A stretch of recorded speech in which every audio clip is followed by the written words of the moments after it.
With that, I'll ask the clerk to read the next item.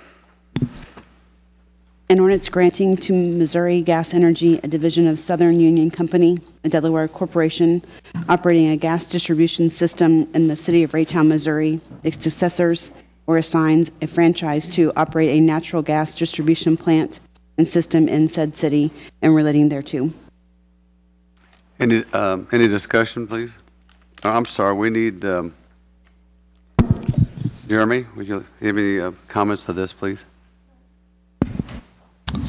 No, I don't think we have many comments. I'll turn it over to Joe in just a second, but Joe's been working hand in hand with MGE and their attorney in ensuring that the franchise agreement that runs a span of 20 years is renewed.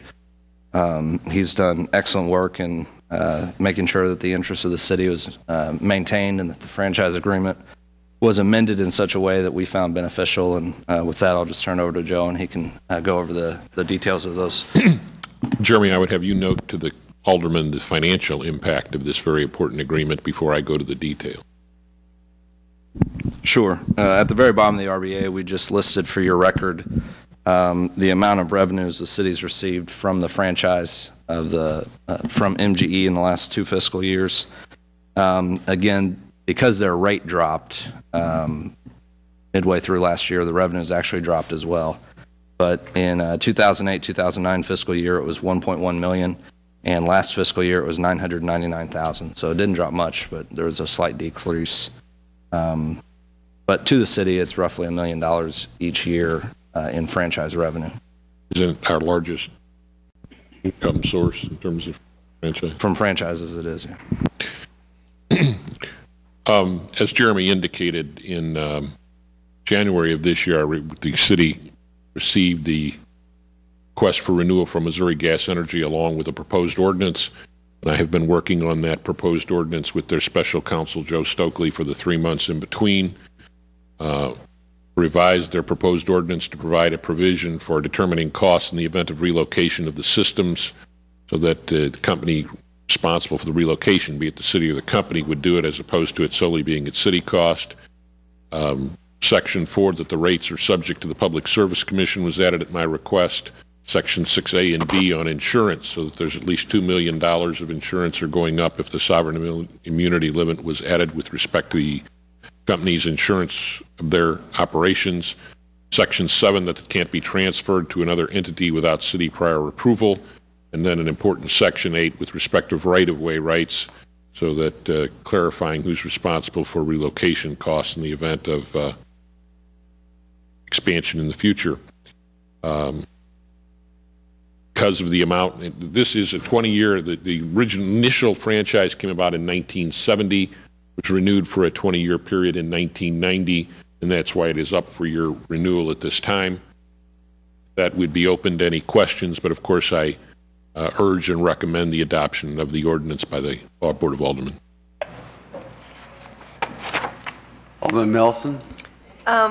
Since this was originally done by election in 1970, it's only done by renewal every 20 years? There doesn't have to be...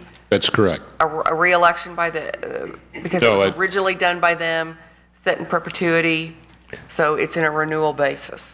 That's correct. The original election authorizes this to continue on. Now the statute would provide that if there was a petition, and you'd find it in Section 10 of the ordinance, that if there would be a petition by 25% right. of the voters filed with us, then it would go, this renewal would go back to a special election and a municipal election. And so with that, that was one of my questions, Section 10, is how would the residents know about that? That they could, if they got 25% of the voters to who voted for the mayor in the last proceeding, and through all that, how would they know to be able to do that if there was some concern? Well, I can only say our discussion tonight, there's not a requirement of publication or notice to them of this. So there wouldn't be a requirement like for them to put it in the gas bill, some kind of notification of that thereof? No, it's not required. Okay. And then We going back. did work, and I think it's important, Jeremy had a point on that, and I apologize for interrupting you, Alderman. Jeremy did find out, and we have established with the commission a tariff, a number where customer complaints can be filed, and they've provided that information, and we do intend to publish that as a city, so that if there are consumer complaints, the residents of Raytown will have a number they can call. It's not appropriate to put in the ordinance as I initially had requested of them, but there will be that information we intend to make available as a staff when this is renewed. So they would be aware of that. Okay, and then this was a 20-year through October 1 of 2010, and then it's got and then in section 1, and that was in a whereas, and then in section 1 it's got for a period of 20 years from September 18th, 2010. Why the difference in dates? And that's on the very first page of the ordinance. The whereas is the fourth whereas, and it has rights and privileges and franchise for an additional 20-year term. Oh, I got it. Through October 1, 2010. And then this would be, well, but then it's another 20 years from September 18th. I believe September 18th was the day of the prior ordinance, but I'll check on that for final. Okay.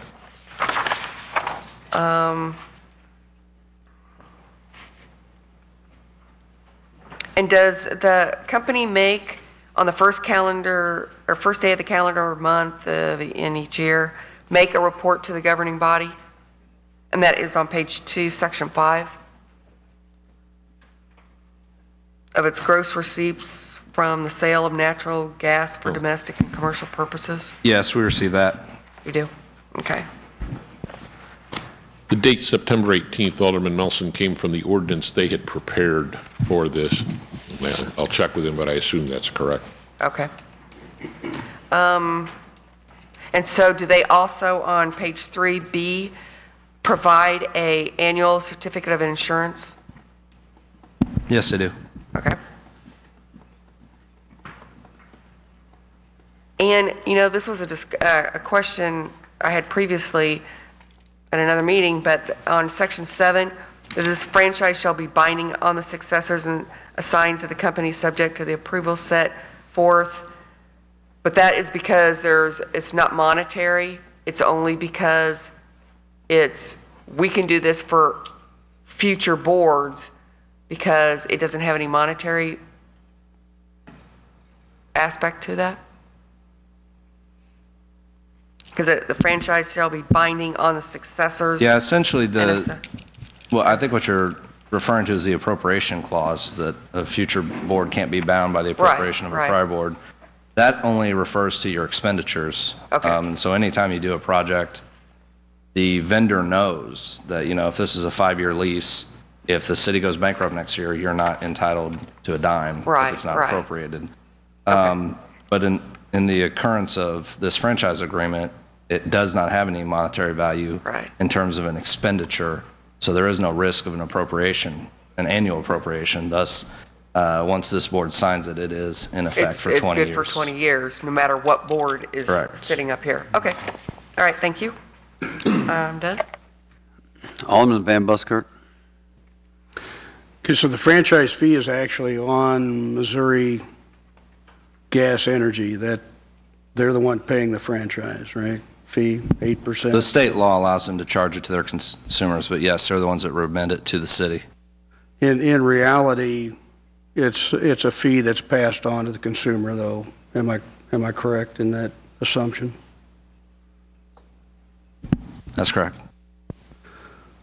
And so when the percentage or whether there's an increase in your gas service, we'll automatically get an increase because the consumer will be paying an additional amount, so the percentage will go up. So we automatically increase the amount that we get, which, you know, it sounds nice to call this a franchise fee, but in reality, it's, you know, really a tax. But just wanted a clarification on that. Thank you. Any other discussion? If Was I it- could, just to Go ahead, clarify, Jeremy. the reason it's not a tax is it's based on use.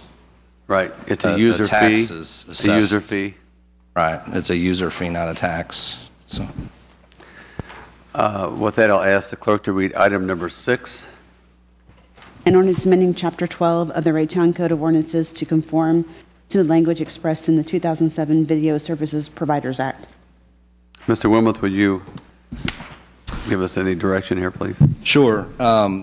In looking at our current city code, we noticed that it wasn't in compliance with a law that was passed by the state in 2007, and so this bill is amending our current city ordinance to comply with the current state law pertaining to cable franchises. And I'd be happy to answer any questions you may have. Any questions? Alderman Melson? And the video services, that's basically cable? Or is that Yes, it's just cable. AT&T? Well, AT&T non-telephone is covered by this franchise as well.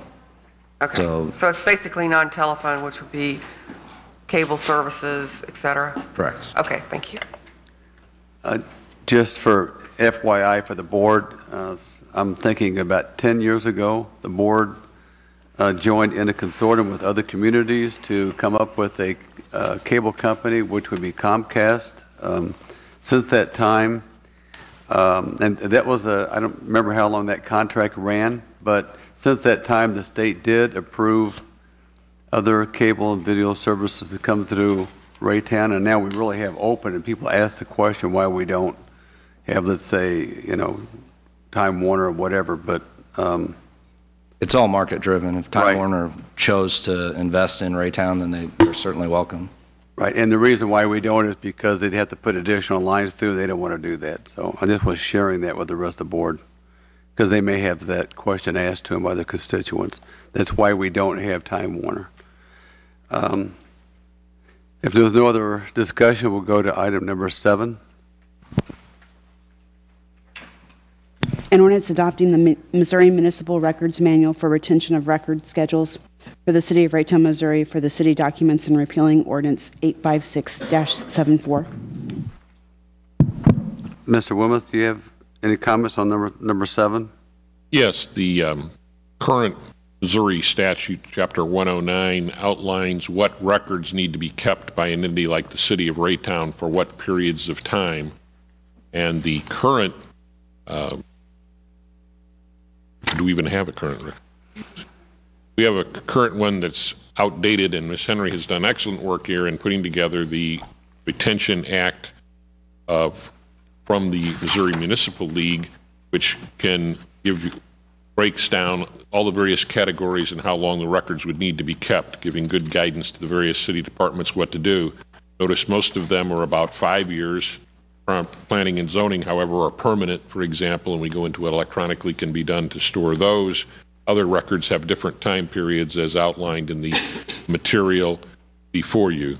So basically, we are updating the records policy to be compliant with current Missouri statutes. In fact, I now read we haven't done it since April 9th of 1974.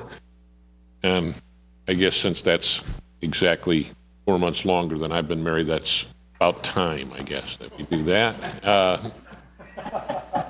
So staff does recommend that we update the Missouri Municipal Records, our manual, to comply with the Missouri Municipal Records Act and the revised statute. Henry or I would be open to any questions you have on that. Do we have any discussion here? Mr. Mock, do you? Same year you're married? Yeah. Is that correct? That's the same year I graduated. My gosh. Makes me feel young, Joe. A lot of housekeeping coming on here, and appreciate all the hard work you guys are going to start with right now and end with, because there's a lot since 1974. But Teresa, you got a lot to take care of. I know you can do it. Thanks. Any other comments? I do have a question. We use the word record. It seems like any document that the city might have. It's a kind of a general term.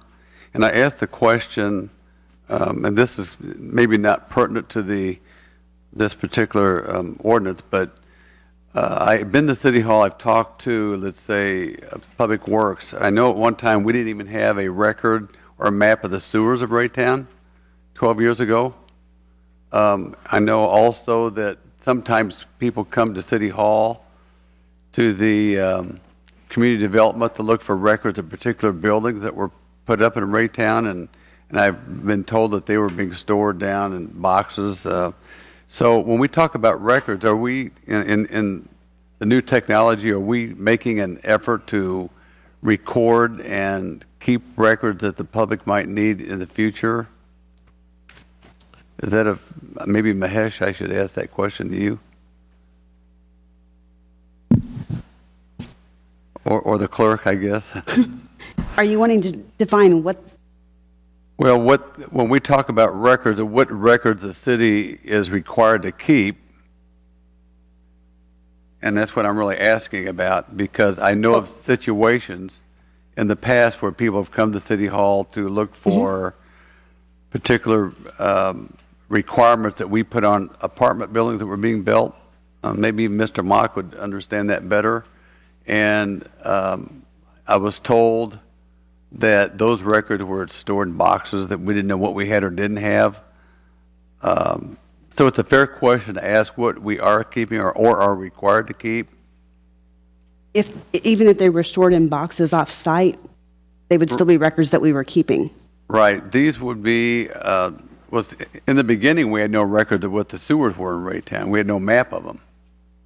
And in particular requirements of buildings that go up, such as that have elevators in them, oftentimes they didn't meet this particular requirements of what we have now, and when they are upgrading those elevators, they come to City Hall to look to see what was required of them at the time. I know I'm being vague here, but I mean, again, if by looking at the manual and right, and I know we're talking about manual, and I did stipulate in the beginning this does not pertain to the ordinance. I can't speak though for records that happen. I mean, I can search for anything anyone wants me to. My question is, do we have any? What are we required to keep in the way of records? That's what I'm just wanting to know as an alderman. There you go. And that's why I asked. This ordinance will outline what we'll need to keep as records as this manual. A more pertinent question you may be asking that I'll defer to our city administrator and current staff is, what records can you find of the ones we're supposed to be keeping, and do you know where they're at? That's a fair question, and let me defer to Mr. Sharma on that. And I think the question you're asking is, which record you keep and for how long. That's a hodgepodge policy. In order to keep a record, you have to have a record. And a lot of times, we probably storing the stuff that we shouldn't. And we probably have the stuff that very difficult to find, because it's not a storage, but also how you retrieve the record is important. So there are boxes and boxes filed up, and who knows what's in there as the staff changes and the record keeping procedure changes. I think to answer your question, this manual kind of provides you what you should be keeping and for how long. Unfortunately, since 1974, the city never adopted a policy, and what the staff is trying to do is complying with the state requirements and say, okay, this is the document that you should. It will provide a guideline to every department managers, every department directors, and every staff individual saying, okay, you should or you should not throw away those documents. Unfortunately, what document 10, 12 years ago, the city did not have a sewer map or those. I can understand every town went through those kind of evolution where nothing kept versus now everything kept. And right now what we have is a storage situation where the requirement grew up, but the space did not. We are in the same building for so many years. I think we are trying to figure out what by law we are required to keep, and we will keep those items in a systemic and orderly fashion. For example, street improvement files. What are those? May include bids, advertisement, proposal, contracts, assessment of property owners for street improvements, resolutions, and engineers' reports. 10 years after project completion, and after that you can destroy those. So that's just give you of the various categories, I don't know, numerous category of documentation requirement that by adopting this policy, city would follow in the future. Unfortunately, what happened in the past, there is no answer that current staff can provide you. Okay, and I appreciate the answer, and I do ask the question because when I did go to community development and I talked to a staff member and we were discussing past requirements, and they referred to the boxes of stuff downstairs, I guess I would mention that maybe if these indeed aren't necessary, that we get rid of them, or if indeed they are necessary, because at the time I was just told, well, we really don't know what is down there. And so it only makes sense that if indeed we're upgrading this ordinance to have a system of knowing what records we're required to keep, we should also know what we also have, and also what we have that we don't need to keep, and so that we can kind of clean house and at least systemize, so if someone comes to a staff member and asks for this particular record, we can say, you know, with technology there, we can tell you exactly where to go to get them, rather than the answer, well, there's boxes of stuff downstairs, and we really don't know what's in them. Totally agree with you, and I think this policy will move us in that direction. I think we are on the same page. Okay, thank you. We'll go to item number 8. Clerk, please read that ordinance. An ordinance amending Chapter 2, Article 1, Sections 2-16.1 and 2-16.2 of the Raytown, Missouri Municipal Code, Open Meetings and Records Policy, aligning said policy to correspondence with Chapter 610 of the Missouri Revised Statute and rescinding Ordinance 3169-87. Mr. Willis, would you give us your guidance here, please? Yes, Mayor Pro Tem and members of the council. Code Section 2.161 and 2.162 are long overdue in need of revision. 2.161 was adopted December 15th of 1987. What's before you tonight is the update and take-in of the Missouri Current Sunshine Law, Chapter 610, which is what I'm advising you by all the time when you call, what Ms. Henry supplies you with. And so it is time for us to update our code to reflect the correct updated state law. And it's good for every council member to become familiar with the updated Sunshine Law. And noting to you that, for example, in section number 216.214, if we were to violate it, we could be subject as individuals and as a board to a civil penalty up to $5,000. And so this board operates in a very transparent fashion and is in compliance with the Sunshine Law, but we want to make our code book so indicate it. And so there may be things about this law you don't like. There might be things about Chapter 610 I don't like, but it's the law from the state legislature. It is the open Sunshine Law policy that is the municipal law and that will operate in compliance with in the city of Raytown. And so that's the material we've provided to you. Similar Section 2.162 on closure of records, though updated more recently in April of 2008, it's also outdated. And again, Ms. Henry has done an excellent job of getting before each of you the current material in Chapter 610 so that we adopt that as the two code sections in question.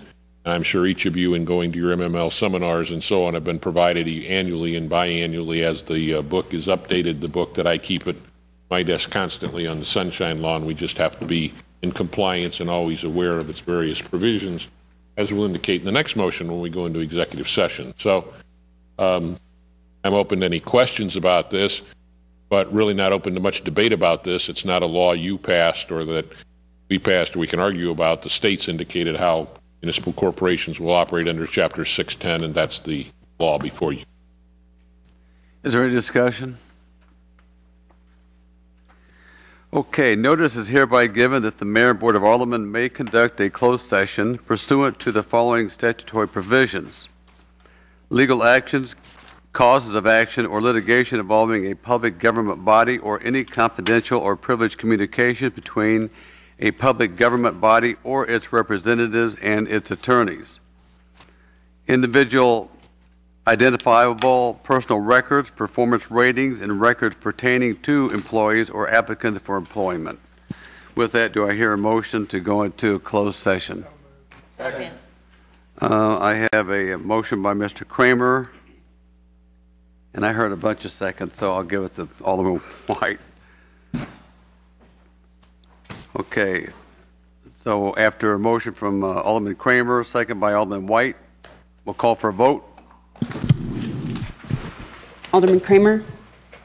Yes. Alderman White? Yes. Alderman Lightfoot? Yes. Alderman Mock? Yes. Alderman Azier? Yes?